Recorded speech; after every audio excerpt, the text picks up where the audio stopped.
திருப்பூர் மாவட்டம் முடுமலையில் அருள்மிகு மாரியம்மன் கோவில் தேர் திருவிழா ஏப்ரல் 1ஆம் தேதி நோன்பு சாட்டுதலுடன் வெகு விமரிசையாக தொடங்கியது. இந்த நிலையில் கம்பம் நடுதல், கொடியேற்றம், மாவிளக்கு, பூவோடி எடுத்தல் உள்ளிட்ட பல்வேறு நிகழ்வுகள் நடைபெற்றன. முக்கிய நிகழ்ச்சியான ஏப்ரல் 17ஆம் தேதி நடைபெற்ற தேரோட்டத்தில் லட்சக்கணக்கான பொதுமக்கள் கலந்து கொண்டனர். இந்த நிலையில் வருடந்தோறும் தேரோட்டம் முடிந்து 2 நாட்களில் தேரை பாதுகாக்க கோவிலில் பல லட்சம் மதிப்பில் அமைக்கப்பட்டுள்ள கண்ணாடி கூண்டு மூலம் மூடப்படுவது வழக்கம். ஆனால் தற்பொழுது இந்து சமய அறநிலையத்துறை செயல் அலுவலர், பரம்பரை அறங்காவலர் குழுவினர் அலட்சியம் காரணமாக 5 நாட்களுக்கு மேலாகியும் தேர் மூடப்படாத காரணத்தால் வெயிலில் காயும் நிலையும், சேதமடைய வாய்ப்பும் உள்ளது. மற்றும் தேர் திருவிழாவிற்கு நன்கொடை தொகை எவ்வளவு வசூலானது, எவ்வளவு செலவானது என இந்து சமய அறநிலையத்துறை வெள்ளை அறிக்கை வெளியிட வேண்டும்.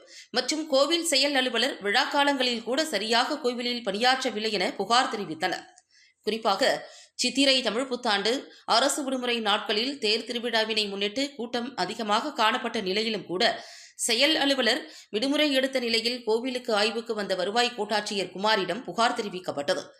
மேலும் சம்பந்தப்பட்ட இந்து சமய அறநிலையத்துறைக்கும் புகார் மனு அளித்தனர். மேலும் இந்த ஆண்டு தேர் திருவிழாவிற்கான வரவு மற்றும் செலவு தொகைக்கான வெள்ளை அறிக்கை பொதுமக்கள் பார்வைக்கு தெரிவிக்கப்படவில்லை என்றால் இந்து முன்னணி சார்பில் தொடர் போராட்டங்கள் நடத்தப்படும் என இந்து முன்னணி திருப்பூர் தெற்கு மாவட்ட துணைத் தலைவர் ராஜேஷ்குமார் தெரிவித்தார்.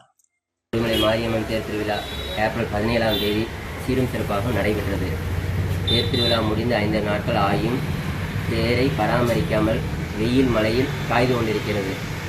அதற்காக பராமரிக்க ஒரு கூண்டு செய்து வைத்தது. அதை சரிவர பராமரிக்கவில்லை. அதை கூண்டை அமைக்குமாறு கேட்டுக்கொள்கிறேன்.